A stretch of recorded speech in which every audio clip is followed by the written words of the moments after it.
ये संसार बहुत सुंदर है, यहाँ लोग भी बहुत सुंदर है, लेकिन कुछ लोगों को देखकर हमें ताज्जुब ज़रूर होता है कि जो अपराध की दुनिया में किसी भी बात से किसी भी हद तक जाने में परहेज नहीं करते, जो अपनों की जान लेने में, उनको किसी भी तरह दुख देने में, उनको कैसा भी नुकसान पहुंचाने में भी वो पीछे नहीं हटते हैं। ये बिल्कुल एक भिखारी की तरह है कि जिसने देना किसी को भी कुछ नहीं, बस सबसे मांगते चले जाना है। ऐसे लोगों को ही मैं दरिद्र लोगों का नाम देता हूँ कि ये दरिद्रता जो समाज में है वही इस जीवन की, समाज की सुंदरता को थोड़ा कम कर देती है। अब बहुत से लोग ऐसे हैं जो अपने स्वार्थ और लालसा में इतने अंधे हो चुके हैं कि ना उनकी समझ काम करती है, ना उसमें कोई सजगता है, बस इतनी तामसिक उनकी प्रवृत्ति बन जाती है, इतनी तामसिक बुद्धि बन जाती है कि वो उसके अपने फ़ायदे के अलावा, अपनी इच्छाओं की पूर्ति के अलावा उन्हें और कुछ भी नज़र नहीं आता। और ये ज़रूरी नहीं है कि वो एक गरीब ही आदमी है।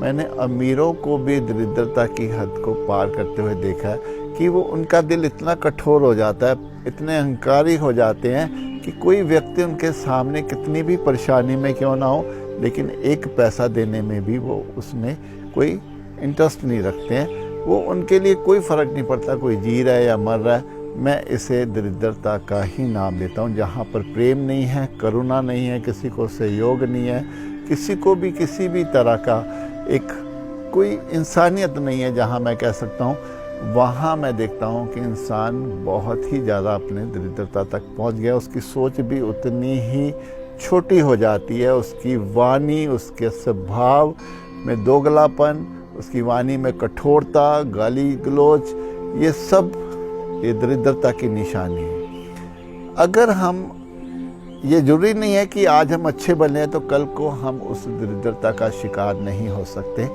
इसके लिए हमें हमेशा अपने पर काम करते रहना पड़ेगा।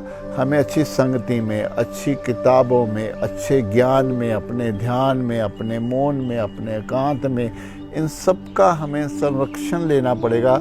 जैसे जैसे हम अपने जीवन में ईश्वर को लेकर आते हैं, इन सबको लेकर आते हैं, वैसे वैसे अगर थोड़ी सी भी दरिद्रता हमारे अंदर कहीं है जो हमें ही नज़र नहीं आती है, वो भी हमसे हटनी शुरू हो जाती है। तो यही मैं कह सकता हूँ कि जीवन का जो आधार है, जो मकसद है, वो मुक्ति है। और मुक्ति तब तक नहीं होगी जब तक इतनी सी भी दरिद्रता हमारे भीतर बनी रहेगी।